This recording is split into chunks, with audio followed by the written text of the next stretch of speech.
Bueno, entonces espero que estén súper bien. La clase de hoy a mí me parece muy interesante. Es la clase de Hello, aditivos, eh, préstame tu teléfono. de aditivos alimentarios. Tu teléfono. ¿Nadie lo está ocupando? ¿El suyo? A mí. Listo.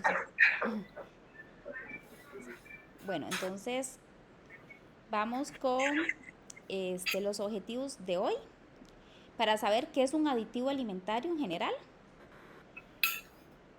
por qué son necesarios en los alimentos o por qué se usan, ¿verdad?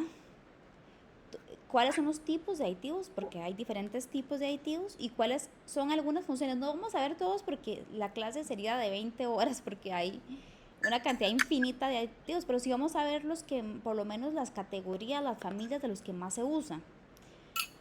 Conocer sobre la toxicidad que presentan y explicar las regulaciones existentes. G, si quiere, no, yo creo que no te diste cuenta, dejaste el micrófono prendido para que lo... Ajá, listo, gracias. Bueno, entonces, primero que todo, un poquito como la historia, ¿verdad? Los aditivos fue como de una época, digamos, siempre se han usado desde que el humano cocina y, y muchas veces es empíricamente.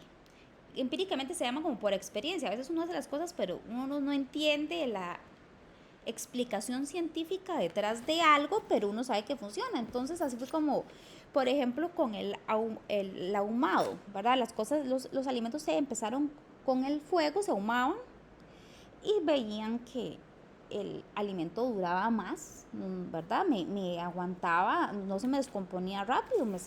Entonces, claro, que uno sabe que ahora que el humo me lo calienta, con solamente el calor del humo ya muchas bacterias mueren, también me lo seca, entonces si bajo la humedad muchas bacterias ya no van a vivir y aparte el humo me da un buen sabor y también generaba otros compuestos, los famosos antioxidantes, que ahorita vamos a verlos. Entonces, todavía el año pasado, perdón, el siglo pasado, este, había gente en pueblos hasta de Estados Unidos que no tenían electricidad. Estoy hablando de inicios o finales del siglo, digamos, antepasado, de los 1800, por decirlo así. Era normal que la gente ahumara las carnes para diciembre, digamos, y como no había refri, pero en esos países neva, entonces los conservaban así. Entonces, de una manera u otra, ahí hay aditivos alimentarios, ¿verdad? Entonces, obviamente que desde que el hombre, como les decía, cocina y hace agricultura y ganadería, pues es la necesidad de cómo hago yo para preservar este alimento. También, por ejemplo, es que nosotros tal vez en Costa Rica tenemos una bendición de que aquí llueve todo el año siempre. Nosotros no tenemos esos inviernos tan agresivos o esos veranos tan agresivos. Uno se puede quejar del calor, pero uno en realidad es bendecido de donde uno vive. Entonces, en Costa Rica, vea, lo que uno siembre, donde uno siembre pega y hay siempre frutas y hay frutas y que casi todo el año se dan, para uno casi todo el año encuentra piña y encuentra papaya y encuentra bananos, etcétera. Habrán unas como melón o manga que tienen sus épocas, el mamón, jocote, pero uno tiene mucha disponibilidad. Entonces, pero en un país, piensen que un país que literalmente 3 meses de tomates y en todo el año no va a haber tomate y tan necesario que es para tantas preparaciones. Entonces, lo que se hacían era usar métodos de conservación, ¿verdad? Pero entonces en ese proceso de conservarlos, como ya lo hemos visto, que pausterizan, que ¿verdad? Se empacan, todo eso, entonces se aderezaban y se ponían ciertos aditivos que me ayudaban a preservar, como el vinagre, ¿verdad? Las conservas como los escabeches, eso siempre ha existido, porque el vinagre preserva, porque baja la acidez, el mismo salado o el endulzado. ¿Verdad? Aquí viene un ejemplo como el azafrán, se usa desde siempre, es un tipo de aditivo natural, da color y da sabor. El azafrán, de hecho, el día de hoy todavía sigue siendo la especia más cara de todo el mercado, al día de hoy. Y creo que la segunda es la vainilla. Y la cochinilla, que esa no es que no se come el insecto, no, como que ahora nos quieren meter insectos, Dios libre, no, sino que la cochinilla es como una sustancia que genera, o una enzima, genera un color rojo muy lindo. Entonces siempre se usaba de ¿cómo se llama? De aditivo, de colorante natural. Entonces la sal, ¿verdad? Como les decía, la sal por sí sola, aparte que da buen sabor, también potencia otros sabores. Entonces son aditivos naturales que siempre se usaron. Entonces el empleo era empírico, como les decía, o sea, experiencia. Y ya cuando empieza la química en el siglo XVIII, esos son en los 1700 para ubicarnos, empieza como a decir que nace la industria agroalimentaria en el siglo XIX, cuando ya empezamos a empacar y a vender más alimentos. Antes era como nada más como en mercados locales, y entonces empieza a añadir diferentes compuestos. Entonces, pero el término aditivo nace hasta hace poco, hasta finales del siglo pasado, no, del 2000, el siglo XIX son los 1800, ya que también se agrupan otras sustancias con distintos efectos sobre la salud humana. También se metían las especias, como les hablaba, y los coadyuvantes tecnológicos, que son, ahorita los vamos a ver, son otras sustancias. Y también se hablaba de las impurezas y contaminantes que podía tener un alimento. Entonces, los aditivos alimentarios pueden venir de varias fuentes, pueden ser de origen vegetal, de la vegetal sale cualquier cantidad, por ejemplo en las semillas de frutas, en algas, las gomas que se usan salen de las algas, acidulantes que son los que acidifican, ¿verdad? Como por ejemplo el ácido tartárico, de la fruta salen muchos ácidos, el ácido tartárico, el ácido cítrico, el ácido ascórbico. Pueden también hacerse sintéticos o biosintéticos o sea, en laboratorios, y muchos se puede copiar el compuesto y se hacen moléculas iguales al de la naturaleza, ¿verdad? Como por ejemplo el ácido ascórbico, que el ácido ascórbico es la famosa vitamina C, así se llama, ácido ascórbico es el nombre técnico, por decirlo así. Se puede copiar y se puede hacer sintetizado en laboratorio. Y los tocoferoles, aquí viene este nombre, es la vitamina E, que eso viene mucho en aceites, y ese también se puede sintetizar, o también están los colorantes como los carotenoides son la vitamina A, un tipo de vitamina A, también se pueden sintetizar. Entonces los aditivos, entre los aditivos obtenidos mediante la modificación de sustancias naturales están también los emulsionantes. Esos emulsionantes son los que me ayudan a tener a que una mezcla, que yo venda un producto que tenga una fase grasa y una fase líquida, acuosa, digamos, no se me desfase, como por ejemplo cuando uno a veces compra algo y uno ve como que hay un liquidito nadando encima del producto, que dice agite antes de usar, como que se desfasan el producto. Eso es porque, digamos, como la grasa y el aceite, digamos que el agua no se llevan, y hay veces como por ejemplo en un aderezo, imaginémonos un aderezo que tiene vinagres, que tiene agua y que también tiene aceite. Entonces uno lo vende y no va a ver como la parte del aceite flotando arriba y abajo la otra parte del producto. Entonces, para evitar que se dé demasiado esto, entonces para eso se usan los famosos emulsionantes. Aquí viene este nombre, emulsionantes, que son derivados de aceites comestibles y de ácidos orgánicos.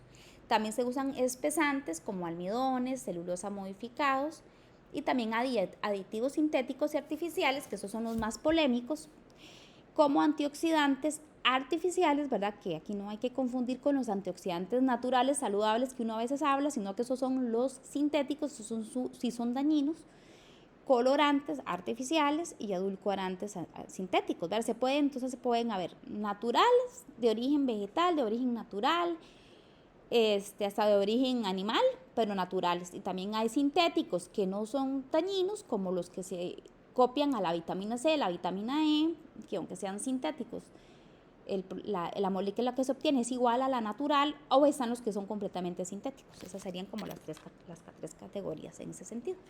Entonces, vamos con la definición. Bueno, primero aquí dice que eso es importante mencionarlo. ¿Qué es el Codex Alimentarius?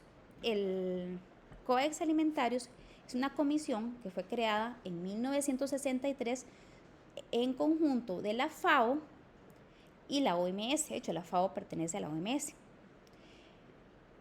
A las Naciones Unidas es la FAO y la OMS es la Organización Mundial de Salud, para desarrollar como normas alimentarias, reglamentos y otros textos como códigos de prácticas para el programa conjunto FAO-OMS de normas alimentarias. ¿Verdad? Entonces, esto es una entidad como internacional, ¿no?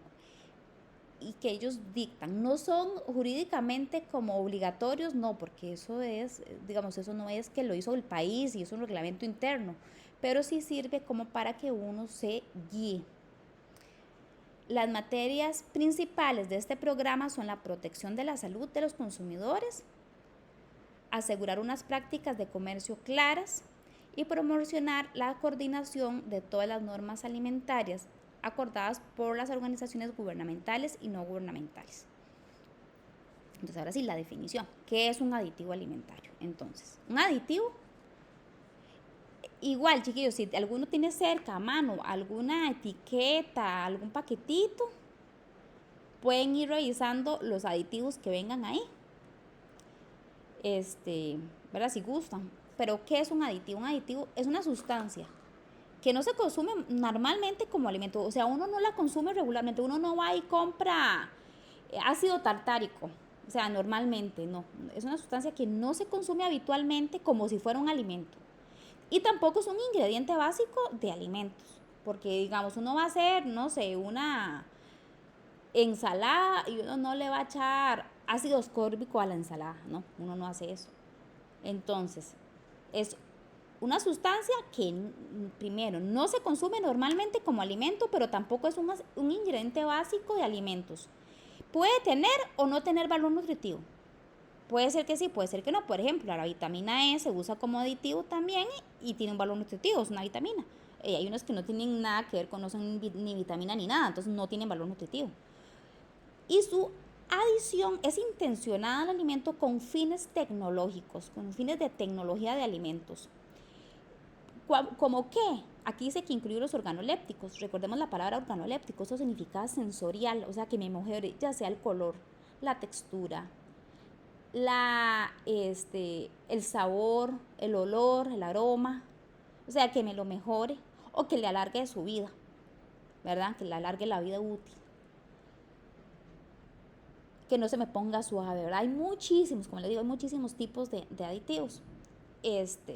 Se usa entonces intencionalmente con fines tecnológicos en sus fases de fabricación, ya sea elaboración, preparación, tratamiento, envasado, empaquetado, transporte, almacenamiento. Puede ponerse en cualquier etapa, aunque en realidad por lo general es antes del envasado, y preserve razonablemente, que resulte directa o indirectamente por sí o sus subproductos en un componente elemento o un elemento que afecte sus características. O sea, me va a dar un fin, va a alterar las características del alimento, pero yo lo deseo. Por eso yo tenía la intención de que eso pasara, por eso lo puse. Entonces, en este aditivo no vamos a incluir contaminantes, porque es algo que yo no deseo.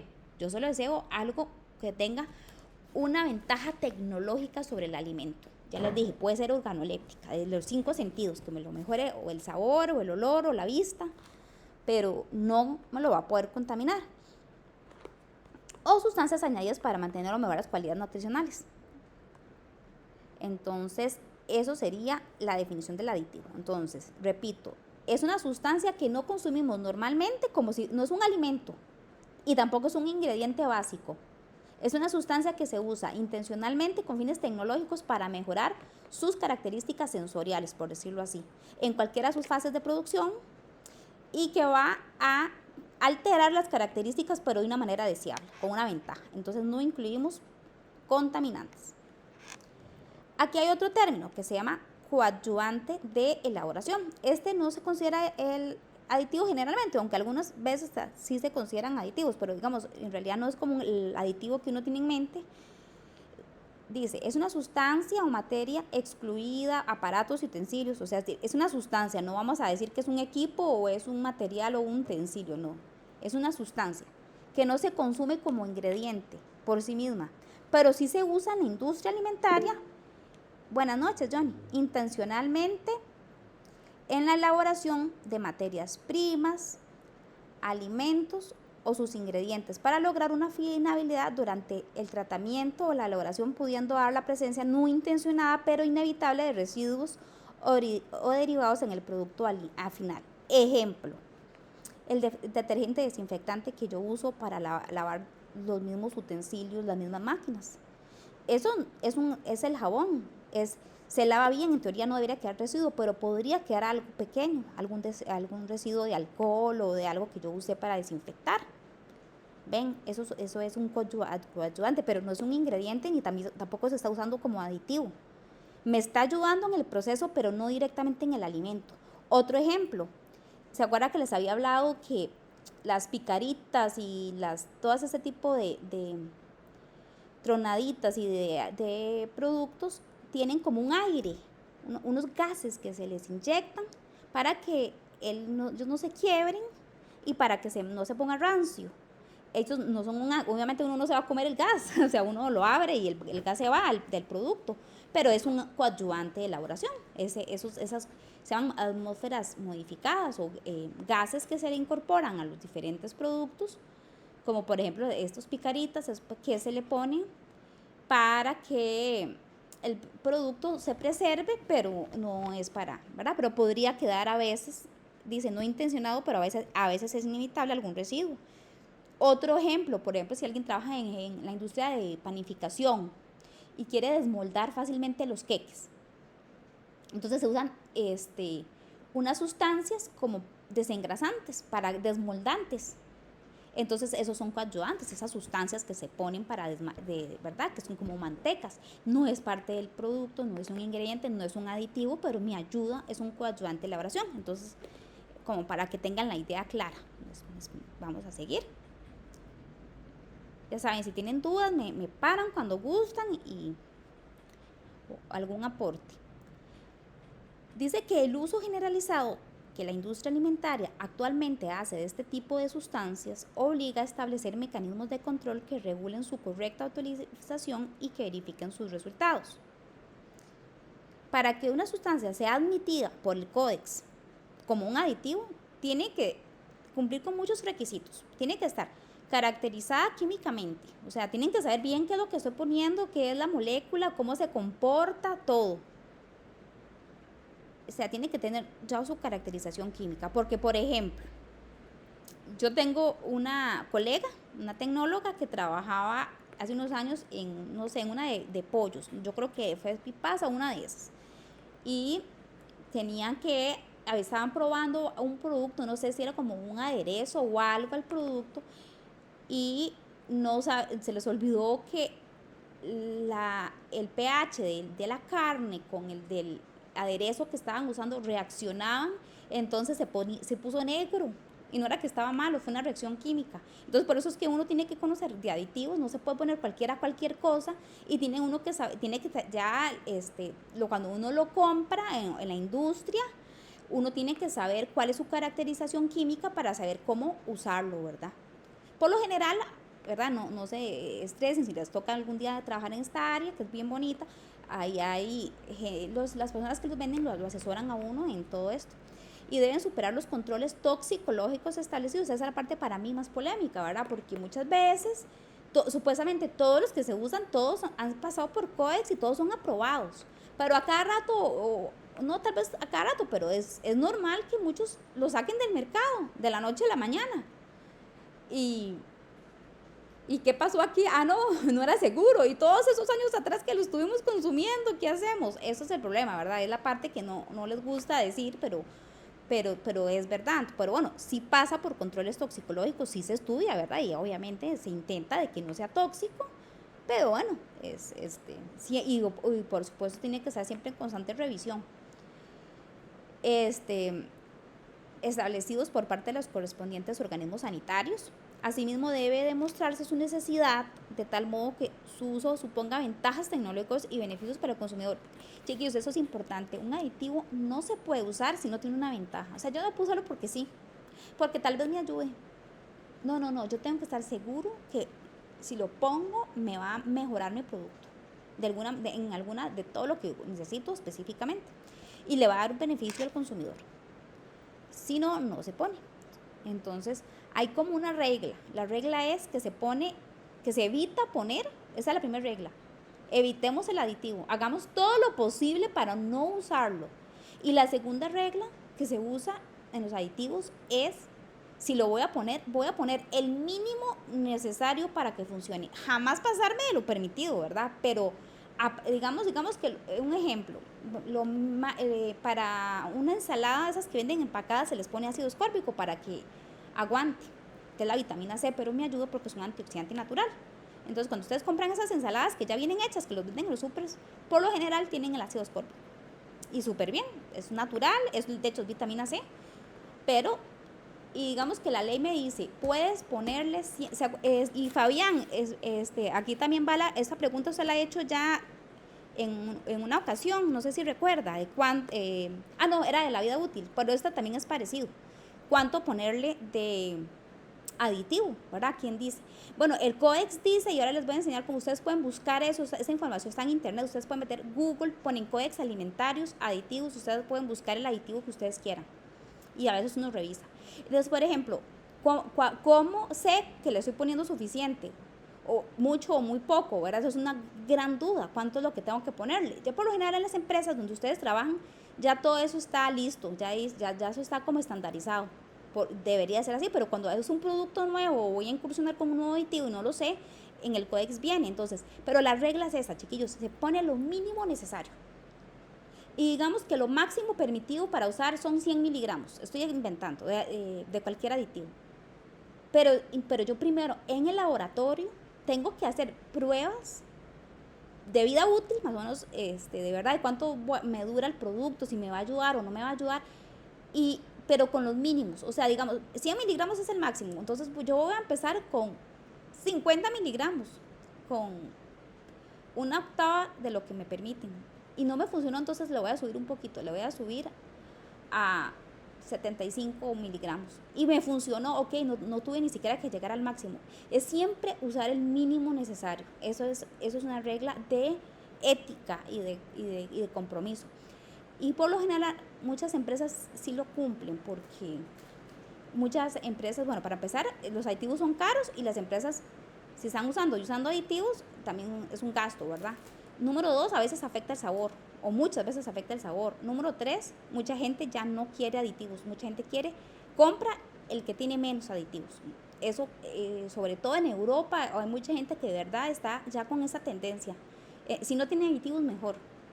Si lo puedo hacer en la casa, mejor. O sea, esa está porque ya la gente ha llegado al extremo de que mucho. Y por ejemplo, hay empresas que sí le echan a lo chancho un montón así porque quieren, que no usan estos lineamientos, ¿verdad? Que los lineamientos solo se usa si hay una ventaja. Por ejemplo, hay veces que uno lee, para mí el pan Bimbo tiene demasiado, personalmente, es mi opinión, o sea, tiene demasiado. Y eso viene como mucho de Estados Unidos. En Estados Unidos todo tiene una cantidad de preservantes y de aditivos enorme. Y las cosas no saben bien, saben como, uno le sabe ese sabor como a plástico, como artificial, la comida, la tortilla no sabe. Aquí en Costa Rica no tenemos esa costumbre, aunque cada día tenemos esa tendencia de no usar como las cosas artesanales y así, como esas líneas, pero muchas empresas a la vez, como las cosas ya que tienen su marca y ya se venden, que no son artesanales, sí le están poniendo mucho. Entonces tenemos los dos extremos en Costa Rica. Entonces, pero la verdadera regla es poner lo mínimo necesario. Hasta aquí, claro, chicos. Profe, una consulta. En ese caso, digamos, no es como que haya una regla que pueda amonestar a la empresa o algo por el uso indebido o excesivo de los aditivos. Sí se podría, ¿verdad? Digamos, en el Ministerio de Salud, si hay algo, si es exagerado, si han llegado consultas, ¿verdad? Pero si ha habido como algún evento, ¿verdad? De alergias o de algo, pero si están bajo la ley, cumpliendo con la cantidad mínima, no pueden hacer nada en ese caso. Entonces, podrían solo si pasara, como le digo, un evento a veces hay aditivos que dan alergias, y como, o sea, si hubiera un brote, algo como de salud pública que llame la atención, entonces el Ministerio de Salud puede dar una vuelta y revisar. Pero sinceramente, si ellos están cumpliendo con lo que el COEX dice, no hay un límite. Porque si ustedes leen este pan, vean, perdón si alguien trabaja en la Bimbo, yo igual si tengo que comprarme el pan, de vez en cuando lo compro, no es que yo no tengo nada contra la empresa, no es mi opinión personal, pero por ejemplo el pan Bimbo, pues les digo, si ustedes tienen en la casa, vayan y revisen la cantidad, de hecho, déjenlo afuera, 1 mes, 2 meses, no se pone malo, o sea, eso ya no es natural. Entonces, sí, no me acusen, no, pueden decirlo, yo tengo derecho a dar mi opinión personal y la digo, me parece que se les va la mano y sabe feo, no sabe como a pan fresco, huelan un pan fresco a un pan de esos, no, para mí no, pero a veces le salva a uno la tanda, ¿verdad? Por eso les digo, no es que, pero yo sí no, trato de no usarlo. Ahora, yo pienso, Irene, que esto va a cambiar pronto, 5 años, 10 años lo más, pero eso sí va a tener que cambiar algo porque cada día se evidencia más los efectos que tienen esos aditivos. Y en Estados Unidos, que tiene tanto poder, nos guste o no nos guste, ¿verdad? Porque a veces no nos gusta, pero lo tienen. En este momento, el que llegó como de ministro de salud está súper bien. Él es un señor no, ellos no tienen ministro de salud, no sé, ese no es el nombre del puesto, pero digamos el equivalente a ministro de salud, por decirle así, es súper en contra de los aditivos y él tiene programas de todo lo que hace cada aditivo. Vienen del petróleo, es que yo no sé si ya les había contado, por ejemplo el amarillo, la tarsatina, que ustedes lo ven hasta en los jarabes, que lo ven en todo lo que tiene amarillo, tiene eso, viene del petróleo y hace 80 años eso se botaba, era un desperdicio del petróleo, o sea, para hacer gasolina y lo botaban porque eso no tenía uso. Y en Inglaterra se les ocurrió, ay, vea, eso tiene un color bonito amarillo y no se quita, ¿por qué no lo usamos como colorante de telas? Ni siquiera era para consumo humano. Y lo empezaron a usar como colorante de telas. Esa es la tarsatina, se llama, pueden buscarla, estoy seguro que un montón de cosas que uno tiene en la casa tiene eso. Y dijeron, ay, si sirve así también puede servir para los alimentos, porque es que ahora hasta un jarabe para curarme de alguna enfermedad tiene el colorante para que se vea bonito. Entonces ese es el problema, que es demasiado, en ese momento no se puede hacer nada porque mientras ellos no se pasen de los máximos pueden usarlos, pero como les digo, esto va a llegar a cambiar porque ha ido cambiando, muchos han salido del mercado, muchos no los venden. Por ejemplo, había un edulcorante que lo vendían, se llama el ciclamato, porque endulzaba, era baratísimo. Ojo, primero lo prohibieron en Europa, después lo prohibieron en Estados Unidos y adivina a quién se lo mandaban, a toda Hispanoamérica. A nosotros nos lo daban en las cocoas y entonces ya sí lo sacaron del mercado. ¿Pero por qué lo sacan del mercado? Porque eran peligrosos. Entonces por eso yo a veces, no soy extremista. Si tengo que usar, uso. Tengo que vivir y tengo que comprar productos, pero si puedo evitar lo más que pueda, yo evito.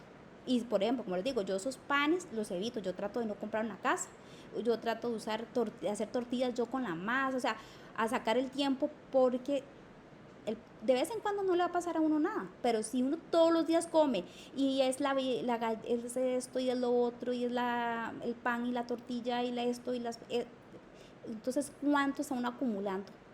Porque era seguro para un paquete, para un producto, pero cuando es todo lo que uno come, es que también antes la gente cocinaba más.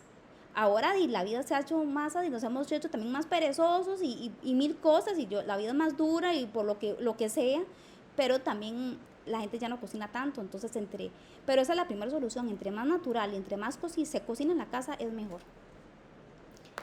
Bueno, entonces vamos con funciones.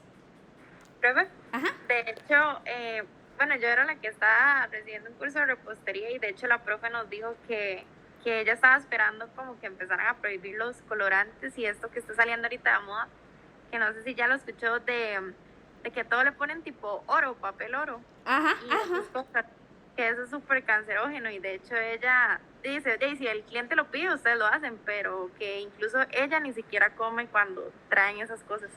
Excelente. Y vea, si ella se lo dijo, de que iba a ser prohibidos por eso, es porque como Estados Unidos tiene mucho poder y muchas veces lo ha usado para mal, en este caso esperemos que lo use para bien, y como este nuevo ministro de salud, por decirle ese nombre, aunque no sé hacer el puesto, está tan en contra de todo esto, él dijo que ya iba a prohibir, y si se prohíbe en Estados Unidos, como efecto rebote se empieza a prohibir en el resto del mundo, y eso sería, no es que no va a haber colorantes, pero se va a obligar a la gente a buscar naturales, ¿verdad? Porque hay colorantes naturales que no hay ningún problema. Por ejemplo, el azafrán, el achote, ¿verdad?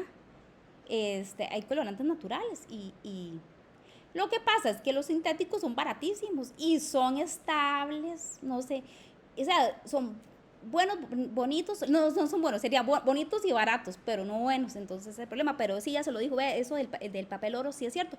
Traten de no comerse ese tipo de cosas, o sea, se comen el queque y se ve muy bonito, lo ponen aparte y se comen solo el queque. Eso es esas son las cosas que yo trato de hacer, pero sí, así estamos. Pero yo creo que vienen cambios positivos.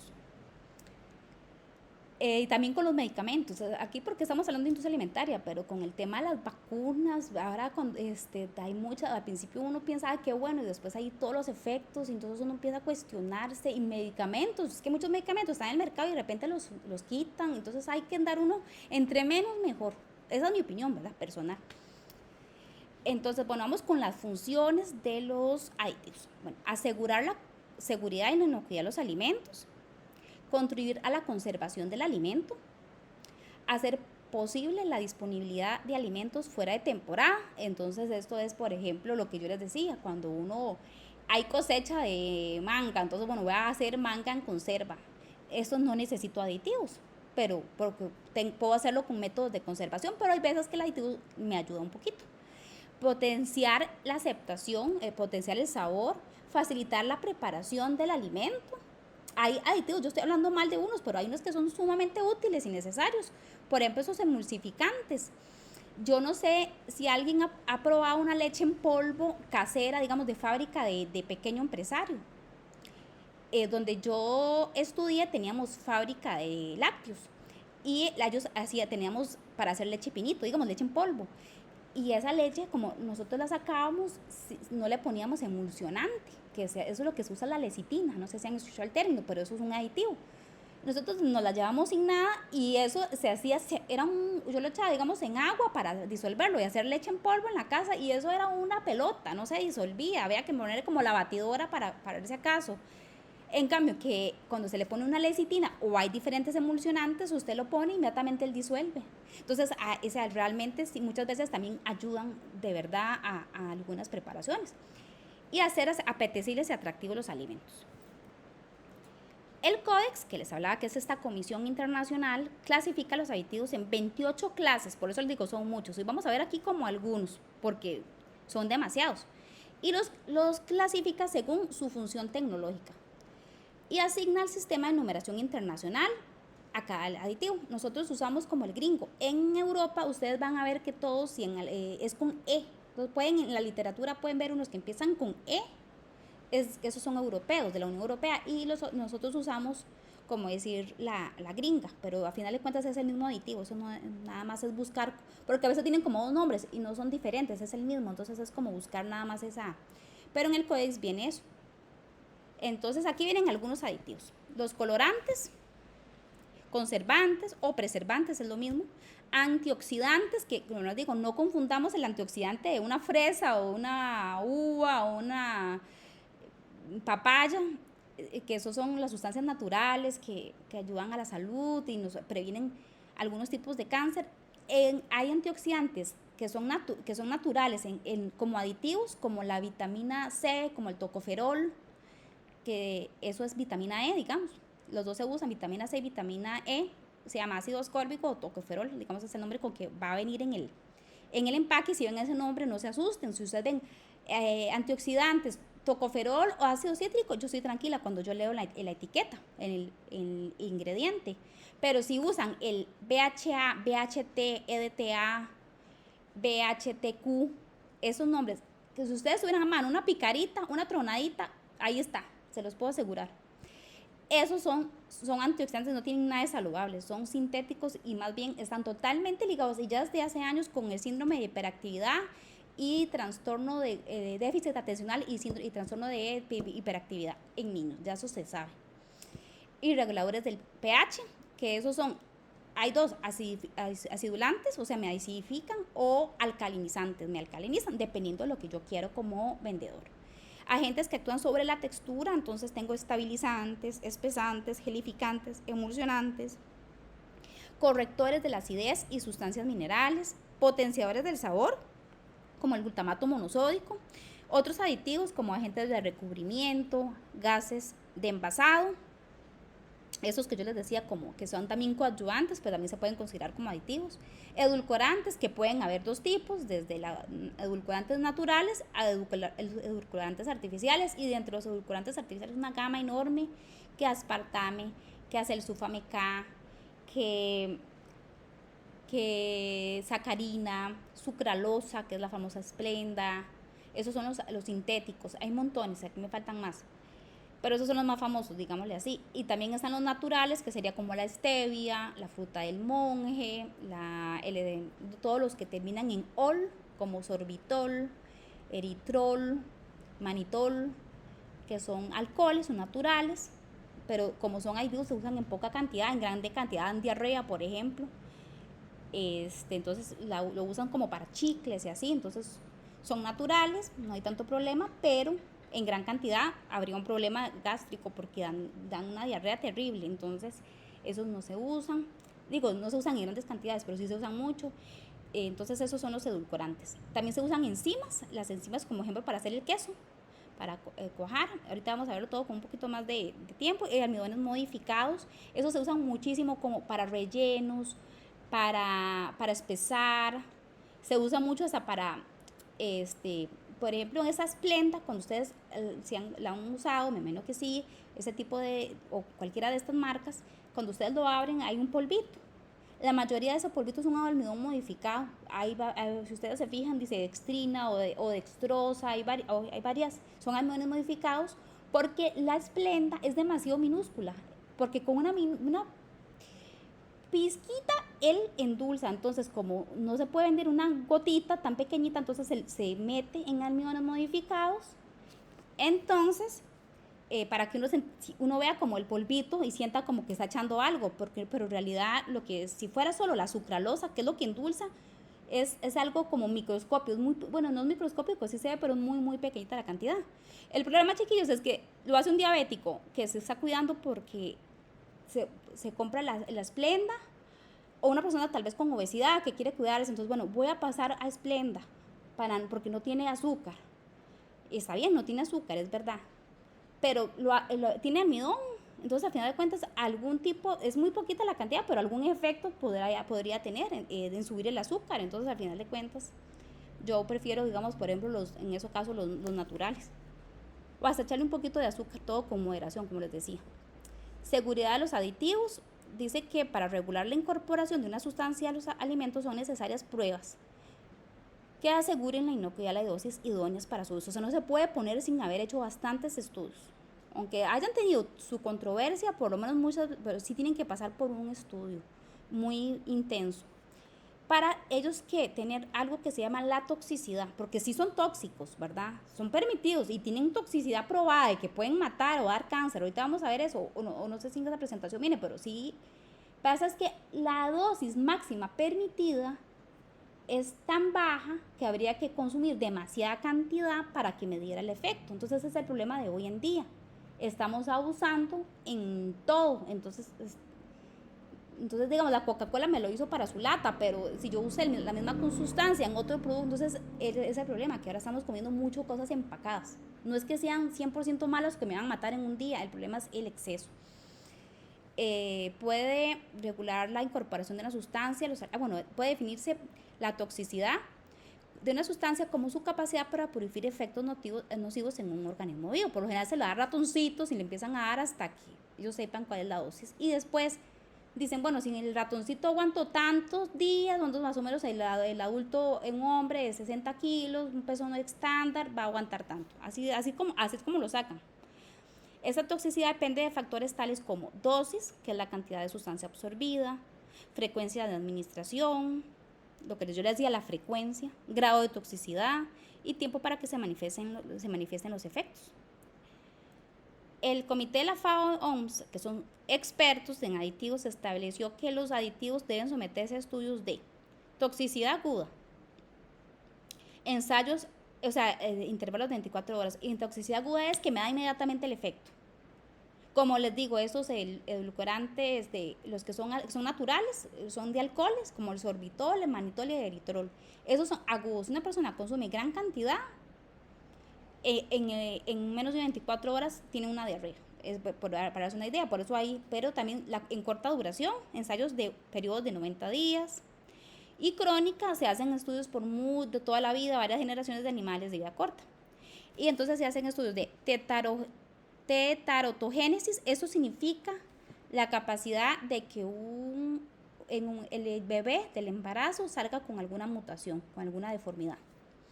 Se hacen estudios de carcinogénesis, de cáncer, y mutagénesis, que lo mismo, una mutación genética me puede llevar a un cáncer.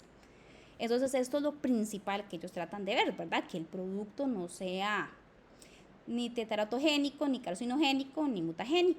Por ejemplo, hay un producto que es a base de vitamina E, que no sé si alguien lo ha consumido alguna vez, que es para el acné. Ese mi hija sí lo tuvo que consumir porque tenía un acné, ya le estaba saliendo muy feo. Y ese es, digamos, que una mujer embarazada, el bebé sale con mutaciones. Entonces el doctor lo da en condiciones muy especiales, con muchas advertencias, con todo, entonces, porque ya se sabe que lo puede dar, y después dura un tiempo para que salga del organismo. Entonces, así como se hacen los medicamentos, obviamente también se hacen los aditivos alimentarios. La seguridad dice, para establecer la cantidad máxima del compuesto que puede consumirse diariamente toda la vida sin que pueda causar riesgo apreciable para la salud humana, se ha definido lo que se llama la ingesta diaria aceptable, con sus siglas IDA. Entonces, CEU expresa así: cuántos miligramos de aditivo por kilo de peso corporal, pensando en 60 kilos, que es el peso más o menos estándar de las personas. O sea, el promedio que la gente pesa son 60 kilos. Entonces aquí hay un problema, y si yo peso 40, y si yo soy un chiquito, soy más sensible, ¿verdad? Para su cálculo se toma la dosis que no haya causado ningún efecto toxicológico en la especie animal más sensible. Entonces se hace mucho con ratoncitos, porque los ratones tienen, a pesar de todo, tienen muy parecido a nosotros algunas, ¿cómo es la fisiología? Cómo funcionan ellos fisiológicamente, tienen mucha similitud a los seres humanos, entonces se usa mucho ratón. Y se reduce mediante un factor de seguridad para aplicarlo a los humanos. Entonces, bueno, dicen, si el ratón aguanta esto, o a tanta cantidad le da esto, entonces vamos a bajarlo un montón más para asegurar que al humano no le va a dar nada. Eso es lo que intentan hacer. Normalmente se admite un factor de seguridad de 100, aunque en algunos casos hasta un factor de 1000. Entonces, por ejemplo, aquí hay un ejemplo que dice que el IDA de la Coca-Cola Cero, yo me imagino que aquí esto es alguno de los edulcorantes. Bueno, aquí viene la Celsulfame K. Entonces es el estudio, digamos, que hizo la Coca-Cola. Ellos le ponen a Celsulfame K, que es uno de los edulcorantes más baratos que hay. Entonces vamos a poner a Celsulfame K, y vamos a decir que la media del peso, seguro lo hacen en estados donde la gente pesa un poquito más que aquí, de 68 kilos. Entonces eso sería, la ingesta es de 1000 miligramos al día. Entonces ellos saben que la mayoría de las personas consumen menos del 10% del IDA. O sea, habría que tomarse, como viene aquí, 21 latas al día, un adulto de 68 kilos, para que de verdad tuviera los efectos secundarios. Entonces aquí es donde está mi pregunta. Y un chiquito de 20 kilos, de 18 kilos, un chiquito en estado que los papás no tienen, a veces no hay responsabilidad, les saturan todo, y a los chiquitos les encanta, entre más colorantes y más cosas les encanta, más les llama la atención. ¿Qué pasa, verdad? Ahí es donde hay un gran problema. Obviamente, y la gente dice, ay, nadie se va a tomar 21 latas, pero bueno, yo conozco gente que es adicta, y no raro, es muy normal que la gente sea adicta a la Coca-Cola. La Coca-Cola genera adicción, y la Light también. Entonces, yo conozco un amigo que se toma una botella de 2 litros todos los días. Yo sé que 2 litros es menos, sería 8 latas. 8, 9, no, porque dice que son 200, ¿cuántos son? 230 mil, bueno, digamos que serían menos de 8, como 7 latas. Entonces dicen, bueno, hay seguridad, te puedes tomar 4 litros de entonces eso es donde yo digo, y la gastritis que me da, y un montón de otros efectos. Entonces ahí es donde uno se cuestiona, pero en realidad eso se está haciendo solamente para el sulfame K.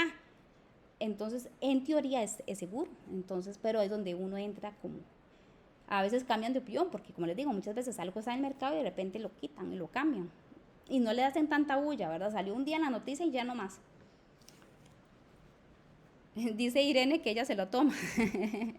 Pues sí, yo en alguna época de mi vida también como tomaba la coca, pero la dejé de comprar. No, la veo y no la compro, porque si la compro me la tomo, pero sí, da adicción. Sí, entonces hay que tener cuidado, o sea, exactamente, es adictiva. ¿Y sabe por qué es adictiva, Alex? Porque les voy a contar esto que es otro secreto. Y esto lo pueden Profe, buscar. de hecho, perdón, profe, Adelante, adelante. de hecho yo creo que, bueno, no, o sea, no sé cuál es el criterio que me vaya a decir usted del por qué es muy adictiva, pero es que hay un secreto, ¿sí? La Coca-Cola está elaborada con un ingrediente secreto, que la cual, bueno, yo ni sé ni cuál es, pero nadie la ha querido así como revelar, pero es como un tipo de caramelo extraño que por eso la vuelve adictiva. No sé si estaré, es lo que he escuchado más o menos, pero por eso es que se vuelve un poco, digamos, adictivo. Yo en lo personal sí, a veces tal vez no soy tan consumidor por lo mismo, para evitar, porque a mí en realidad la Coca-Cola sí me daña el estómago completamente. Entonces, trato como de, bueno, como de a veces de evitarla, de no tomar, y si me tomo, tal vez me tomo un vasito, pero es hasta ahí. Sí, completamente. De hecho, eso hay que evitarlo. Yo antes, como le digo, yo iba al súper y me compraba una botella y en la casa solo yo me la tomaba y me la tomaba. No en un día, pero me la iba tomando. Entonces ya no la compro. Entonces ya así de fácil, no me la compro. Pero no sé qué será. Puede ser el jarabe, como dice Irene. El de la Coca-Cola no tengo idea cuál es la fórmula secreta, pero porque es secreta. Literalmente hay imitaciones, pero la Coca-Cola tiene su fórmula secreta y por eso ha pegado tantos años. Y esa adicción, pero no, mi secreto es en general, porque no solo eso, porque no sé si les ha pasado, pero hay ese tipo picaritas de paquetes, a veces uno lo abre y uno no puede parar hasta que se lo terminó. No sé si les ha pasado, pero yo sé que eso es normal y está diseñado para eso. Esto pasó así. Si ustedes ven, se pueden meter a YouTube ahora después de la clase y si les interesa, y pueden buscar anuncios de los 40, 50 de los cigarros. Y hay anuncios, se ve la mujer embarazada fumando en el consultorio y el doctor fumando en el consultorio médico. Y así se anunciaba Marlboro. Decía, no afecta a la salud. Es recomendado por la mayoría de los doctores. Era recomendado, más bien decían que tenía sus ventajas. Y ya después fue cuando se destapó eso y hubo cambios positivos. Por eso yo tengo fe de que puedan haber cambios positivos, porque llega un punto en que las cosas llegan a demasiado, entonces las cosas salen. Entonces, ¿qué pasó? Ese es el secreto. Cuando ya esto destapó y el cigarro empezó a por lo menos a haber una campaña de concientización, ya no podían hacer ese tipo de mercadeo, tenían que poner, es que era peligroso, fumar es eso, lo que fuera. Y salió que es que no es porque el tabaco no es tan dañino. El problema es que tiene 20 químicos. La nicotina, el alquitrán, o sea, eso es lo que daba la adicción. Los aditivos, lo que estamos viendo hoy, no era tanto el tabaco, eran los aditivos. Entonces, de hecho, a mí el tabaco solo no me parece algo tan dañino. No, es mi opinión personal, yo no fumo para nada, pero solo el tabaco. Igual no fumaría, ni le recomendaría a nadie nunca que fumara, pero yo no lo veo tan dañado. Pero el problema del cigarro son los 20 aditivos que son súper tóxicos y cancerígenos, y todos lo sabemos hoy en día.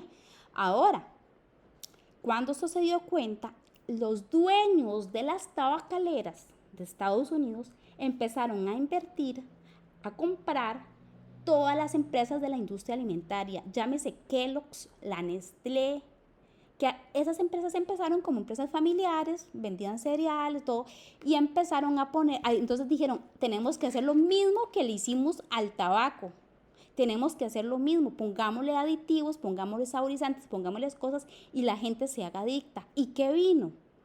una ola que todavía estamos viendo hoy, una epidemia de sobrepeso, obesidad, presión alta, diabetes y todas estas cosas. Pero eso fue que usaron las mismas estrategias que ya tenían probada y completamente manejada, que era cómo hacer la gente adicta al cigarro. Entonces, bueno, ahora lo vamos a hacer con la comida. Entonces, todo este montón de cereales, de toda esa comida preempacada está hecha. Por eso es que uno come y no para de comer. Está hecha para que uno se haga adicto a la comida. Entonces uno necesita el chocolate, pero si no chocolate, la galletita rellena, y si no alguna cosa. Entonces eso fue. Por eso ese es el secreto, no de la Coca-Cola, sino en general. Todos ellos estudian cómo hacer que, y tiene sentido, cómo hacer que la gente esté comprando mi producto cada rato, cómo hacer que mi producto sea un imperio, y lo son. Entonces eso fue lo que pasó, y es por eso que estamos viendo hoy por muchos aditivos, que les digo, no es que todos sean malos, muchos son muy necesarios, pero también depende de la función, de la finalidad de la persona detrás, de la ética. O sea, si uno lo va a usar éticamente, la cantidad mínima, solo voy a usar los mejores, voy a usar la mínima, todo como debe ser, no hay ningún problema. El problema es cuando yo lo que quiero es que no se me ponga malo, para que se pueda estar 3 meses en el súper, 6 meses y no se descomponga, que no habría problema si es un enlatado, porque ahí no tiene que tener aditivos, pero es cuando es esa punta de aditivos hay un problema. Y ya cuando nos acostumbramos, nos hacemos perezosos, vagos, no queremos cocinar, toda la vida es más fácil, entonces eso es el problema. Entonces a veces está en uno mismo también buscar esa diferencia. Ok, aditivos alimentarios. Dice que tienen un papel a la hora de mantener las calidades y las características de los alimentos que están sometidos a condiciones ambientales, temperatura, oxígeno, microorganismos que pueden modificar su composición original. Entonces se clasifican según, como les decía, su función. Entonces aquí vamos a ver algunos. Si yo no quiero que se me deteriore, uso 2 antioxidantes y el conservante, que es lo mismo que les digo el preservante. Esos son los preservantes, son los más dañinos tal vez. El antioxidante, como les decía, hay 2 tipos. Los naturales, que se usa el ácido ascórbico, el tocoferol,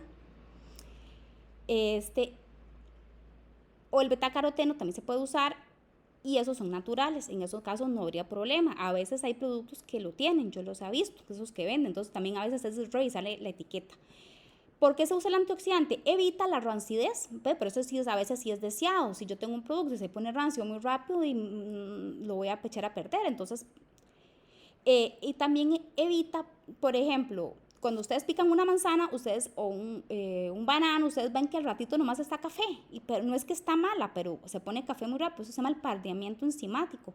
El antioxidante evita ese proceso de decoloración, que aunque no sabe feo, no es dañino, eso no es que está descompuesto, eso es un proceso enzimático que no tiene nada que ver con microorganismos, no es deseable, al consumidor no le gusta, y también nosotros como consumidores somos muy delicados, queremos todo perfecto, y ese es un problema. Entonces se le pone por esa razón. También para modificar la textura, espesantes, gelificantes, emulsionantes, estabilizantes. Aquí es donde están, por ejemplo, los espesantes, también hay naturales, y los gelificantes, como la pectina, esa se saca de frutas, esas se usan en las jaleas, en las mermeladas. También están las gomas, la goma guar, la goma santán, la goma, siempre se me olvidan, hay 2 nombres que se me olvidan, pero todas son parecidas. Todas vienen o de algas o de semillas de frutas. Y emulsionantes, esos y estabilizantes. Estos 2 emulsionantes estabilizantes, eso es eso, para que yo lo que les decía, que no se me desfase el aderezo, no se vea solo la grasa por aquí, que se vea muy feo el aspecto, sino como para que se mantenga como más homogéneo, se usan estos. Para modificar el sabor o el aroma, entonces se usan aromatizantes, saborizantes. Que hay, la compañera que llevó el curso de panadería tiene que ver la cantidad de saborizantes que hay, que sabor a queque, que sabor a fresa, que sabor a blueberry, que sabor a licor tal, o sea, hay demasiados saborizantes. Hay naturales y también hay artificiales, como les decía, hay sintéticos. Hay resaltadores del sabor, como el glutamato monosódico, que en una clase habíamos hablado de él, que se llama, que también es polémico, ¿verdad? Pero bueno, hace que uno coma más, sí, y ese es el efecto que le llaman el efecto de la comida china, que uno come y come y come y uno está lleno y puede seguir comiendo porque justamente tiene mucho glutamato monosódico. Que en poquito tampoco está mal, el problema, como les digo, es el exceso, y los edulcorantes, que ya hablamos un poquito de ellos. Modificadores del color, colorantes, esos son los que más se usan, como les digo, a veces es innecesario, a veces uno compra un yogur tan saludable, helados pinos de fresa y tiene rojo 40, también asociado con trastorno de hiperactividad, déficit atencional y un montón de cosas. Depresión y varias cosas tienen esos son los que primeros van a ver que si se van a acordar de mí, eso va a llegar a prohibirse, no creo que falte mucho. Pero ¿por qué esos son colorantes? Porque muchas veces en la cocción, en la mezcla, en la preparación de un alimento, por las reacciones químicas natural del alimento, el alimento pierde el color y se ve como café, se ve como, estaba ese color rojo lleno de vida y por la cocción o por la acidez o lo que sea, cambia el color y se ve opaco. Entonces se le pone el colorante para ser apetecible, ¿verdad? Porque nos acostumbramos a querer ver todo bonito, entonces a veces no es eso, más bien a veces entre más color artificial, más bien traten de buscar el más natural. Y estabilizantes del color, porque también yo tengo un color muy bonito natural, pero se pierde con el tiempo, entonces se ponen estabilizantes del color. También tenemos los que modifican otras propiedades como consistencia, textura y acidez. Entonces aquí tenemos antiespumantes, por ejemplo, las mismas mermeladas. Uno hace mermelada y sale una espuma que se ve toda desagradable, es natural. Entonces se le pone un antiespumante y se va. Es deseable para el vendedor, aunque a veces es innecesario. Esa casi no se usa, por dicha. Aquí en Costa Rica casi no se usan nada las mermeladas. Algunas sí, ¿verdad? Antiaglutinantes, esto como lo que yo les decía, que a veces uno quiere mezclar, no sé, una cocoa en la leche y no se aglutina, o pasa mucho con las especias. Si compran ajo en polvo, cebolla en polvo, a veces se aglutinan mucho, entonces el antiaglutinante me ayuda a que esté polvito. Entonces, también por eso les digo, es un tema muy difícil, es muy polémico, porque sí son una gran ayuda y sí son muy a veces necesarios. Entonces, que esa sea la ley, usar lo mínimo necesario y solamente si es estrictamente necesario. Humectantes, reguladores de la acidez, acidulantes, leudantes químicos, que esos son como el polvo de hornear, ¿verdad? Lo que hace que me crezca el producto. Y las enzimas, como les daba el ejemplo del queso, que se hace con enzimas. Entonces, los antioxidantes, estos me van a evitar el deterioro, aquí dice que evitan la oxidación, eso es mentira. Nada evita la oxidación. Si existiera algo que evitara la oxidación, ya nadie se arrugaría, porque yo le puedo asegurar que estarían las cremas y todo el mundo se lo pondría y ya no habrían arrugas. Lo que hace es retardar la oxidación. En realidad, nada evita la oxidación, siempre se va. Entonces, la idea es que yo le pongo mi antioxidante y yo calculo, la vida útil es de 3 meses de tal producto. De estas galletas tienen que durar 3 meses. Entonces yo sé que ese antioxidante me va a retardar la oxidación. En algún momento se van a poner rancias, pero yo espero de que aquí a que dure la vida útil, o sea, aquí a que el consumidor se lo haya comido sin que esté rancio. Entonces eso hace un antioxidante. A veces los antioxidantes también también sirven como acidulantes. Como les digo, es un ácido ascórbico, entonces a veces sirve con ese otro fin. Una vez iniciada, continúa hasta la oxidación total de las sustancias sensibles. Como consecuencia aparecen olores y sabores a rancios, es lo que les decía, y eso aparte también es nocivo para la salud. Entonces, si se usa un antioxidante natural como el ácido ascórbico, el tocoferol, que es, como les digo, yo los he visto, no es raro, que es más caro, pero muchas empresas sí lo optan por ellos. Entonces yo logro que el consumidor gane, que no le sepa rancio, ¿verdad? Yo gano, mi producto es de buena calidad, y también no desperdicio el alimento. Entonces a veces, por eso les digo, también hay muchas opciones naturales y en eso estamos trabajando la tecnología. De hecho, mi tesis de la universidad fue esa. Yo traté de estudiar qué le podía sacar a la semilla del aguacate y algo funciona como antioxidante, no mucho, pero tiene varias propiedades. Entonces esa es la idea, ponerse uno a estudiar como de la naturaleza si tiene algún principio. Entonces, y en eso está toda la industria. Entonces yo veo como positivo el ambiente como a un mediano o largo plazo. Tal vez inmediatamente no, pero yo pienso que van a ir viendo cambios porque sí estamos trabajando en eso. Los antioxidantes pueden actuar por medio de diferentes mecanismos. Detienen la reacción de cadena de oxidación, eliminan el oxígeno atrapado o disuelto en el producto en los envases, y mediante el uso de agentes quelantes se eliminan trazas de ciertos metales como el cobre y el hierro que facilitan la oxidación. El cobre y el hierro, para traducir esto en español, me lo ponen negrito. Esto es lo que les decía que puede pasar con la manzana, que se pone cafecita. No es que sea malo, pero es indeseable. Uno no quiere la manzana café, uno la quiere blanquita. Entonces, estos antioxidantes lo que me hace es quelar, significa atrapar, me atrapan el cobre o el hierro, entonces me evita que se me ponga rápidamente, digamos, cafecito. Entonces, esos son los 3 mecanismos. Eliminando el oxígeno, deteniendo o retrasando, para mí sería la palabra más ideal. Bueno, aquí viene detener, pero para mí la palabra es retrasar la reacción de cadena de oxidación y quelando, o sea, atrapando los metales como el cobre y el hierro para que no haya esa oxidación. Funciones y aplicaciones. Los antioxidantes más usados son el ácido ascórbico, este por dicha es barato, entonces se usa mucho. El ácido cítrico que viene en todas las frutas, ¿verdad? Y se puede poner en mermelada. Yo, por ejemplo, hago mucha mermelada casera. Dice que uno le echa limón a la manzana, exactamente. ¿Por qué? Por el ácido ascórbico y el ácido cítrico del limón. Entonces uno natural, y es un aditivo natural. Eso que vos haces de echarle limón es un aditivo. También al aguacate uno le pone un poquito de limón. Eso es un aditivo natural. Y en la industria también lo usan. Y ya lo venden en polvito, ¿verdad? También se puede usar tocoferoles. Pero hay alimentos como las tronaditas, las pecaritas, como tienen tanta grasa, a veces tienen queso, etcétera. Entonces aquí es cuando se usa el BHA, el BHT, el EDTA y el TBHQ. Esos son los nombres. Aquí vienen el BHA, BHT, pero faltan esos otros 2, que esos se usan en las millas, como maní, todas esas. A veces no, a veces sí, lean los ingredientes, chiquillos. Entre menos, esa que sea la regla, entre menos mejor. Y también aprender cómo decir ácido ascórbico, ya saben que es vitamina C, tocoferol es vitamina E, a esos no hay que tenerles miedo, ¿verdad? Si ven aniato, es achote, no hay problema. Si ven, ¿cómo se llama? El rojo, ahorita vamos con el colorante, ya se me fue el nombre, de la cochinilla, ya se me olvidó el nombre, pero ese es el rojo carmín, ese es natural, ¿ve? Entonces hay algunos que sí tienen natural, tampoco es como imposible encontrar, no, sí se encuentran. Estos BHA y BHT son los que tienen una asociación totalmente directa en niños con trastorno de hiperactividad y déficit atencional. Entonces, por lo menos, si tienen chiquitos, evitar este tipo de antioxidantes. Y entre los quelantes más utilizados se encuentra, como dice la compañera, el quelante es el que me ayuda el pardeamiento, el que se ponga café. Pardeamiento viene de pardo, de café, color pardo. El pardeamiento enzimático. El ácido láctico, el ácido cítrico, el ácido tartárico, o sea, todos los ácidos que vienen de las frutas. De lactatos, citratos, todo eso está en las frutas. Ellos me ayudan a evitar que que me cambie de color y se me ponga cafecillo, que eso es indeseable.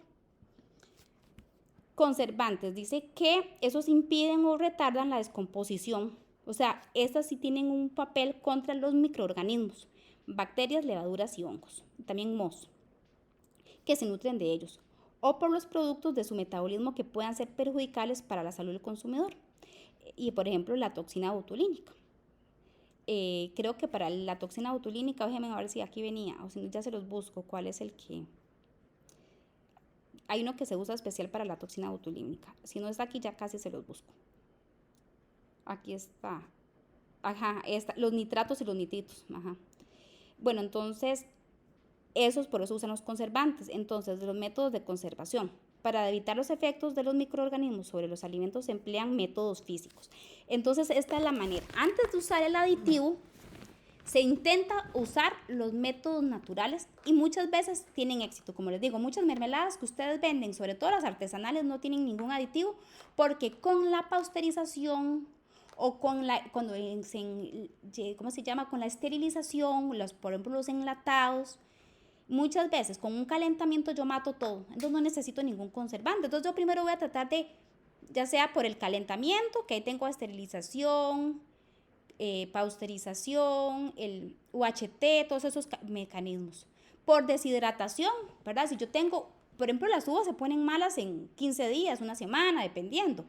Una pasa me puede durar años porque deshidraté.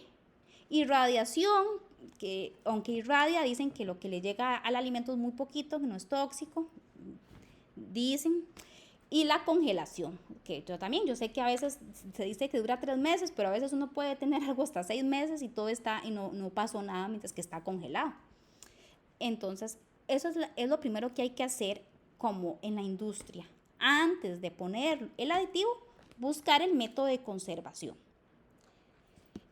Y lo segundo que debería de hacer es buscar sustancias naturales, como decir aditivos naturales que tengan lo que yo necesito, como el caso de la compañera que dice usa jugo de limón porque tiene ácido cítrico y ácido ascórbico y naturalmente me detiene el partiamiento.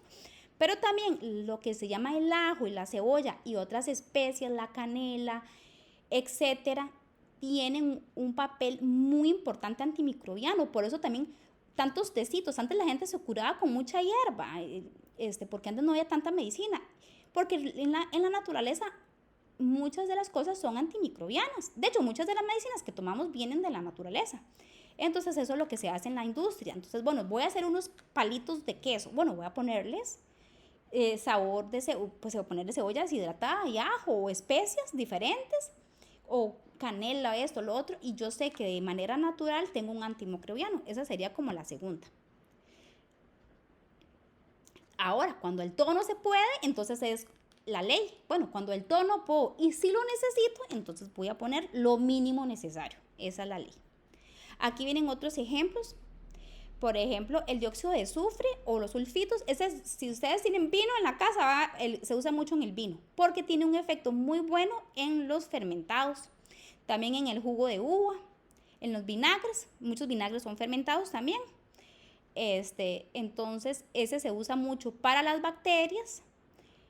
Y los sulfitos son los que se usan para el vino porque me ayuda en los fermentados. Hay gente, por ejemplo, que es alérgica al sulfito. Entonces, ustedes compran una botella de vino, siempre va a decir contiene sulfitos. Tiene que venir por ley, la ley de alérgenos, tiene que venir la advertencia. No de todos los alérgenos, la ley solamente exige 9, sulfitos es uno de ellos.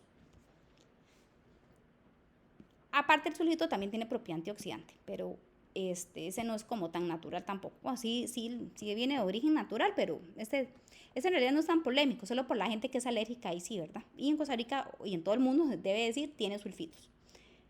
Ácido sórbico, que son los sorbatos. Este es un tipo de ácido que a mí viene de la naturaleza, pero ese ayuda mucho a los hongos como mohos y levaduras. Y se usa tanto para alimentos como para bebidas. Los nitratos o los nitritos, estos son súper polémicos, esos sí tienen un montón. La sal de cura, no sé si han escuchado, si alguno trabaja en carnicería. Son súper polémicos, pero vean, en este caso voy a defender los nitritos.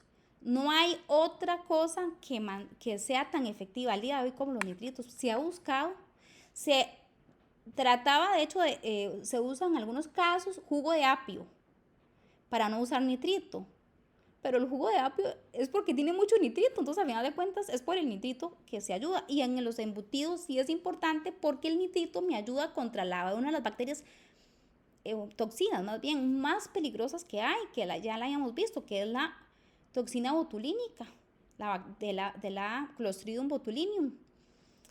Entonces, y esa sí puede matar a un chiquito, por ejemplo, a uno, o sea, esa sí tiene efectos muy graves, entonces esa sí, por eso le digo, a veces, por eso tampoco hay que tener como una moderación, ahí como realmente cada alimento se debe valorar. Y como les digo, muchas veces se usan innecesariamente, solamente para que me dure para siempre en el mercado, hay veces que es por una necesidad, como en este caso. Entonces, los nitratos y los nitritos se usan para carnes, jamones y salchichas. Se utilizan en combinación con antioxidantes, se pueden usar con naturales como el ácido ascórbico o los tocoferoles. Y también es bastante polémico, el ácido benzoico o los benzoatos ya sea de potasio, sodio y calcio, todos hacen lo mismo, que son conservantes, se usan para todo y todo lo tiene. Estos yo lo he visto, yo lo viví, el ácido benzoico cambia el sabor. Nosotros una vez hicimos en la universidad mermelada, cuando vimos el curso de mermeladas. Y sabía deliciosa. Hicimos una mermelada de fresa y así recién hecha, ese aroma era delicioso. Y unas compañeras, como para aprender a usar aditivos, ¿verdad? Con la fiebre, le dijeron a la profesora que se podían echar ácido benzoico, que es el que se le podía echar ahí perfectamente a las conservas. Y le echaron el mínimo, lo permitido, digamos, un poquito. Inmediatamente cambió el sabor. Entonces yo llevé la mermelada con el preservante a la casa, todo el mundo en mi casa les encantó, estaba riquísima, pero ya yo al día de hoy, yo pruebo algo y ya yo puedo darme cuenta cuando tiene, yo lo puedo detectar, porque ese día yo vi la diferencia, como la probé sin y con, sí cambia el sabor para mal, sí arruina un poco el sabor, como que lo amarga, es muy poquito, pero sí sabe. Entonces también hay que tener eso en cuenta cuando se usan los aditivos, si me cambia el sabor para mal, entonces es mejor evitarlo. Se usa más en los alimentos ácidos, pues, por ejemplo, una mermelada es ácida, también en las conservas de tomate, pimientos, y como les digo, el ácido benzoico se usa para todo. Se encuentra en la naturaleza, en la canela y las ciruelas. El producto usado en la industria se obtiene por síntesis química, el que se usa en la industria sí es sintético. Y después tenemos la anicina, que es un antibiótico que se usa en quesos procesados, especialmente los fundidos. Dice, producido por un microorganismo inocuo presente naturalmente en la leche fresca que interviene en la fabricación de diferentes productos lácticos. Y por último, los propionatos, que son conservantes específicamente para mohos. Entonces se usa más para lo que más le da a los mohos, que es la panadería y la repostería. Entonces por eso hay que saber cómo la función de cada cosa, ¿verdad? Porque hay unos que no sirven para un alimento, pero sí sirven para otro. Entonces, sales derivadas del ácido propiónico, un ácido graso de cadena corta. Ahora vamos con los espesantes y los gelificantes. Esos son los aditivos, la categoría de los que modifican texturas. Entonces, lo que hacen por lo general es espesar o hacer más viscoso un alimento. Y el que más se utiliza es el almidón. Y en el laboratorio, el almidón se transforma, entonces se le llama almidón modificado. Algunas sustancias de origen metal como la pectina y otros polímeros modificados. La pectina, por ejemplo, la guayaba natural tiene mucho, entonces de la guayaba y de otras frutas lo sacan y lo que hace es espesar. Ese es el que se usa en las mermeladas, por ejemplo, la pectina, y ayuda a espesar. Hay veces, por ejemplo, si uno va a hacer una mermelada de guayaba, es innecesario porque naturalmente la guayaba tiene un montón, entonces ahí sí es necesario. Pero una fruta como la fresa o la frambuesa tiene muy poquita pectina naturalmente, entonces ahí sí se puede hacer, es una ayuda. Entonces tiene un fin tecnológico, que esa es la razón del aditivo, y me va a ayudar a que sea más espeso. Aquellos espesantes que se utilizan con el objetivo de dar consistencia de gel se denominan agentes gelificantes, entre ellos la misma gelatina.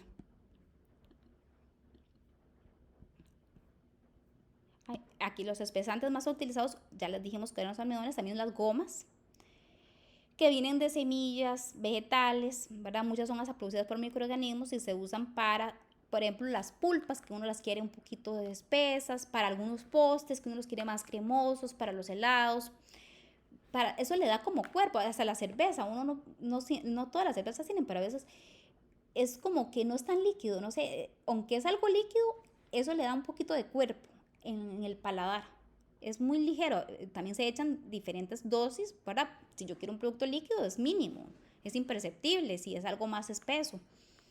Se usa la goma garrofín, esas son de semillas del algarrobo, la goma arábiga, esa se usa mucho aquí, la goma santana se usa, esa se la venden, y aquí también falta la goma agar, hay varias. Todas son espesantes, todas hacen lo mismo. A veces se usa una y la otra, se mezclan, ¿verdad? Una tal vez es más gel, la otra es más espesa, como les digo, tienen diferencias, entonces se pueden usar o a veces mezclar. Además la gelatina, los gelificantes, la gelatina es el primero, pero también está el ácido algínico o los famosos alginatos que se salen de las algas salen muchos. De hecho, el glutamato sale también del alga, muchos, no todos, pero algunos para la salsa de soya a veces se usan esas. Se emplean en helados, conservas, aderezos, ensaladas, embutidos. El agar sale de la agarosa, que sale de algas rojas, y la pectina, que ese sale de las paredes de las células vegetales, o sea, diferentes frutas, como les digo. Y forman geles con el ácido. Entonces no se puede usar a cualquier producto. El producto tiene que ser naturalmente ácido, entonces ahí sí me va a funcionar. Y también uno cuando hace mermelada le pone ácido cítrico, aparte uno lo acidifica más. Entonces esto me va a ayudar a la vida útil, que el producto me dure más tiempo en el mercado. La pectina a veces ni siquiera cuenta como aditivo, aunque es un aditivo natural porque es un ingrediente natural, entonces a veces ni siquiera se cuenta, pero y a veces ni siquiera se ocupa. Si la fruta es alta en pectina, naturalmente ni siquiera se ocupa, pero en ese caso ahí no habría ningún problema. Dice que hace el gel también cuando hay grandes cantidades de azúcar, por eso es específica de las mermeladas. Los famosos emulsionantes o estabilizantes son sustancias que confieren y mantienen la consistencia y la deseada. Eso es lo que yo les decía, que no se me hagan dos fases, la grasa y la líquida, sino que se mantenga homogéneo. Por eso a veces dicen homogenizado, no sé si han visto, por ejemplo la mantequilla se le agrega agua, la mantequilla tiene las dos, y uno quiere como que esté todo separado, entonces se homogeniza. A veces se puede homogenizar natural, con mucha batidora las cosas se pueden homogenizar, con mucha licuadora, batidora, diferentes instrumentos de esos, usamos métodos físicos, y método químico es cuando se le pone el emulsionante para llegar a una textura deseada, con ingredientes que naturalmente no se unen, como es ejemplo, aceite y agua, pero la emplean en productos entonces obviamente productos que tengan mucha grasa, como margarina, quesos, pastas untables, helados, productos de repostería, pastelería, galletitas, aderezos, mayonesas, etc. Se usa mucho en los productos que son bajos en grasas, pero para que tengan la consistencia. Y los emulsificantes, eso es el ejemplo que yo les ponía, la leche en polvo que hicimos, como la hicimos casera, digamos, no tenía lecitina, que es el emulsificante más famoso, que también ese es natural, creo que ese sale si no me equivoco, de la soya. Y hay una gran diferencia, uno echaba esa leche en polvo, que sabía riquísimo y todo, pero uno la echaba al agua para hacer leche y quedaban pelototas. Entonces, la lecitina lo que hace es que se pueda emulsificar, o sea, que se pueda diluir de una manera muy fácil, y eso el consumidor lo va a necesitar, porque si uno va a comprarse una cocoa en polvo que se haga todas las pelotas ahí y uno no pueda darle vuelta, el consumidor lo va a rechazar. Entonces, ese sí es muy necesario. También sale de abeja, aquí viene, sale de la soya, y también de la yema, también sale del huevo, que tiene bastante emulsificante. Por eso en la pastelería, que lo diga la compañera que es experta en pastelería, el huevo es tan importante para los queques. Tiene varias funciones, pero esa es una de sus funciones. Sirve de emulsificante. Y también los monohidroglicéridos, que son tipos de grasas que también ayudan a emulsificar. O sea, esos son los emulsificantes y, como ven, son naturales. Aromatizantes son lo que hace, obviamente, es dar aroma y también sabor. Estos refuerzan el aroma y el sabor, ¿verdad? A veces son unos muy artificiales, uno dice, eso sabe demasiado artificial, a veces se hacen naturales, o hay algunos artificiales que se parecen mucho al natural, que son más aceptados por el consumidor. Se usa para, por ejemplo, todas estas cositas Maggi que compran, que dan saborizantes, todo ese tipo de cosas. Y también en naturales como el clavo de olor, el jengibre, el romero y todas las cosas que uno usa. La vanilina, ¿verdad? Que son esencias, como le viene aquí, pueden ser naturales y también pueden ser artificiales, sintéticas. De todo siempre casi hay de las dos opciones, la natural y la sintética. A veces la sintética se usa porque es más barata, o a veces se usa porque es más efectiva, es más rápida o es más estable. Y están los resaltadores del sabor, que eso es lo que yo les hablaba del glutamato monosódico. La misma sal es un potenciador de sabor. Vean, si ustedes algún día hacen un postre, un flan, lo que ustedes quieran, una crema pastelera, y ustedes echen siempre una pizca de sal, siempre. La pizca de sal va a hacer que sepa más, o sea, que usted pueda apreciar más el sabor, aunque sea dulce. Por eso es una pizca, porque obviamente no es salado, porque es un resaltador del sabor. La sal por sí sola, hay una gran diferencia en un postre con una pizca de sal a un postre sin una pizca de sal, porque es un potenciador de sabor. Y está el glutamato monosódico, dice, son sustancias que resaltan el sabor, el aroma de un alimento, dan cuerpo o viscosidad en el paladar. El glutamato monosódico es el más famoso. Y también dice que tiene los ácidos guanilínico, inosínico y sus derivados, que se sacan de levaduras o extractos de carne. Esos son menos usados. Y el glutamato monosódico se usa en salados. Y tiene un problema el glutamato monosódico. Me resalta el sabor y me hace que yo coma más. Me sabe mejor. Pero si el producto a mí me ha quedado feo, me va a saber más feo. Es que él me va a resaltar el sabor. Si está rico, va a saber más rico.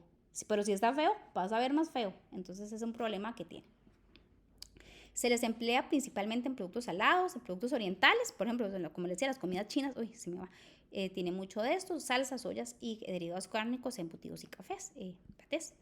Y los edulcorantes, que ya también antes adelantamos un poquito, que hay naturales y artificiales. La natural es el azúcar de mesa, ese es el edulcorante por excelencia, y por más que hayan cosas, nada va a ser nunca como el azúcar, y ojalá el azúcar de caña o de remolacha, que sea más rico. Ya esos jarabes de maíz y de jarabes de fructosa ya no tienen un sabor tan rico como el azúcar. Y están los artificiales, como la sucralosa. Los artificiales tampoco los voy a satanizar, porque si una persona tiene una enfermedad como la diabetes, como una presión alta o una obesidad, pues pueden ayudarlo con moderación, entonces tampoco, ¿verdad?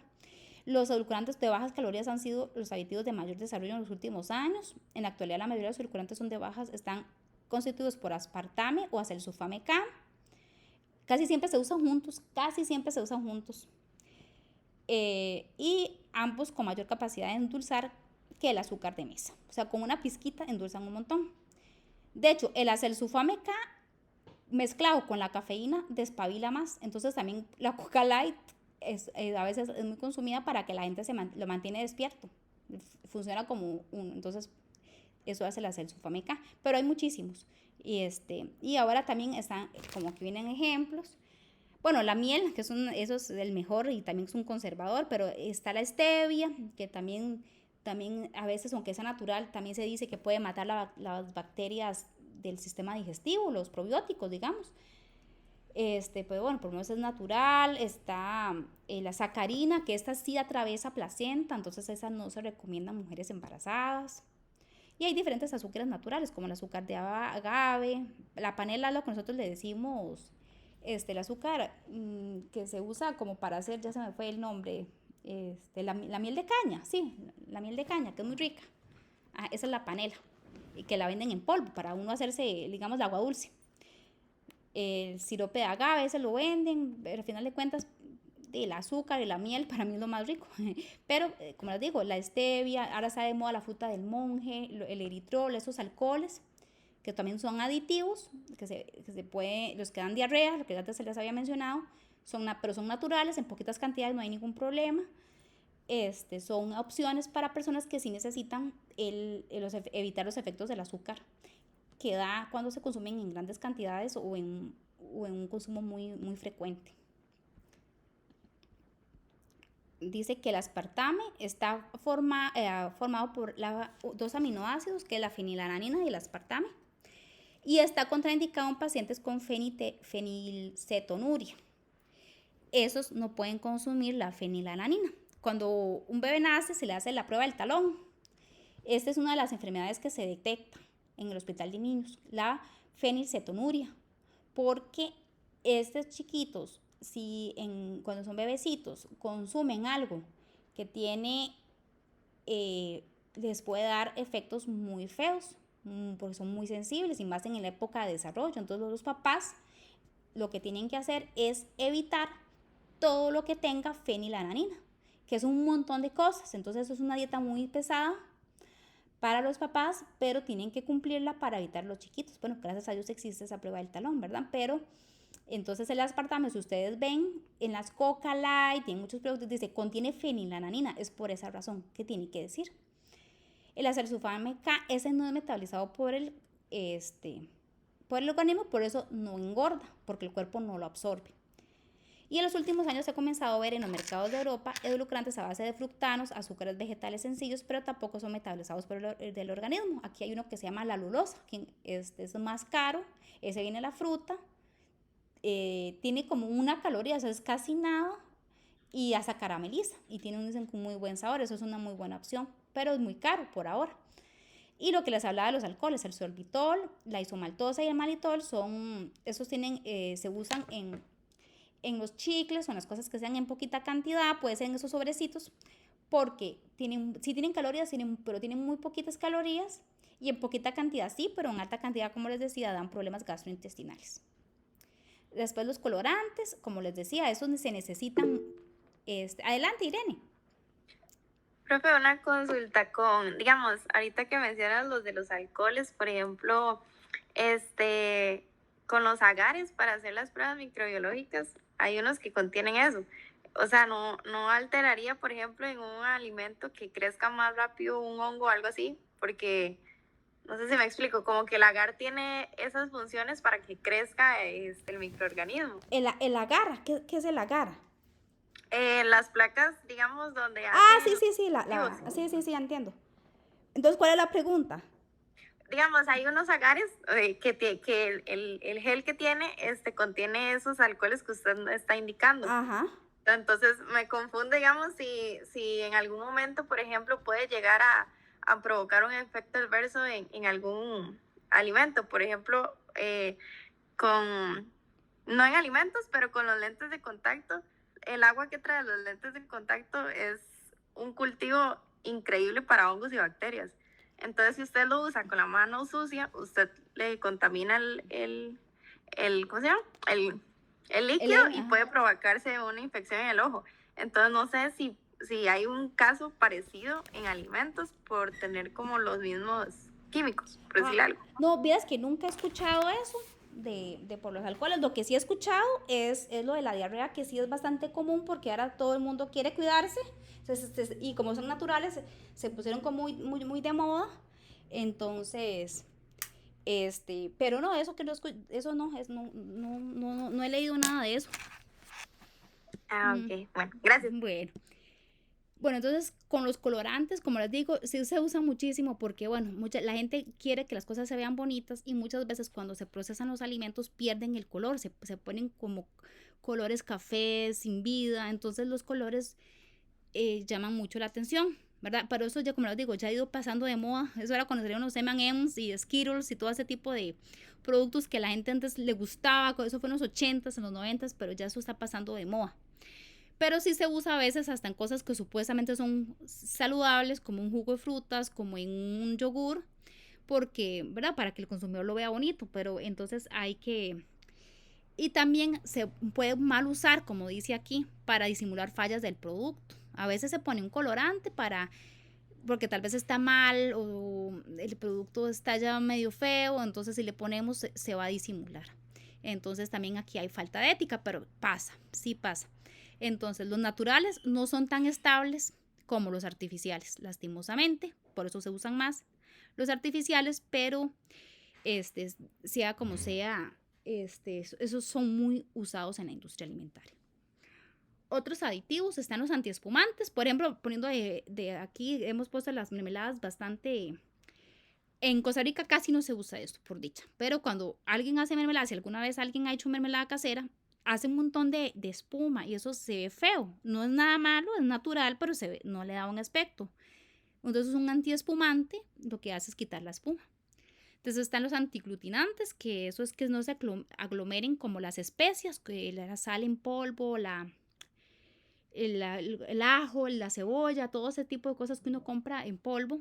Uno no quiere que se le aglomeren, se aglutinen, entonces se pueden usar antiglutinantes.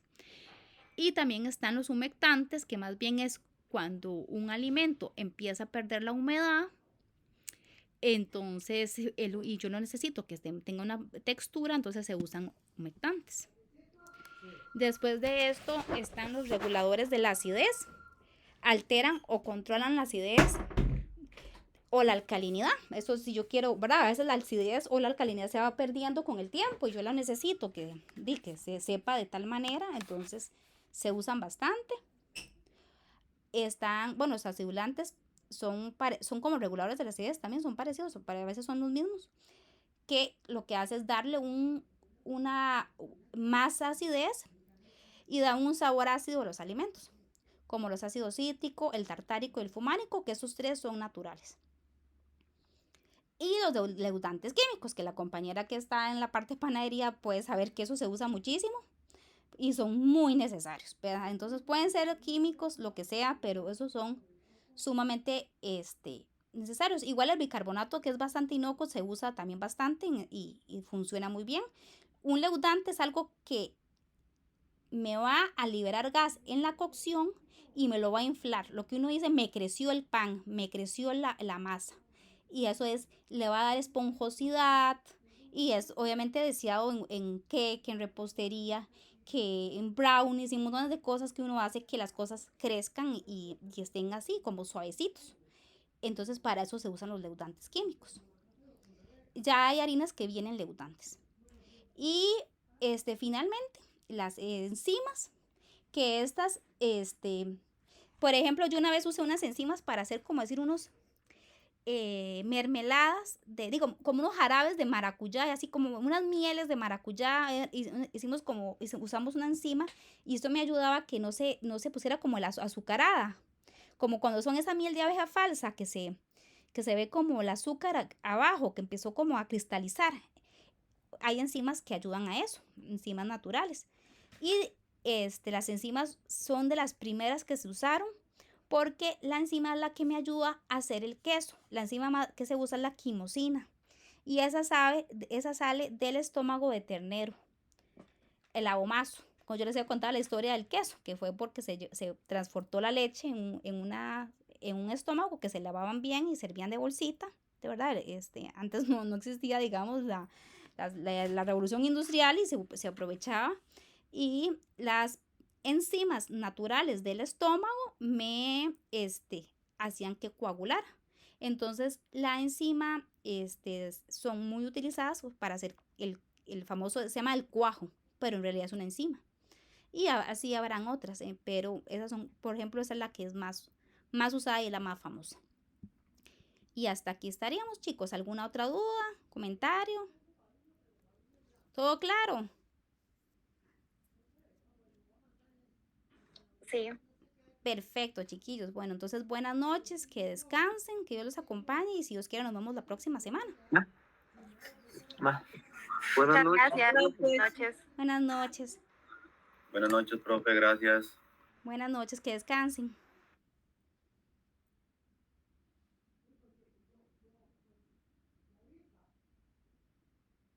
Chao. Chao, buenas noches. Buenas noches. Buenas noches, Fabián.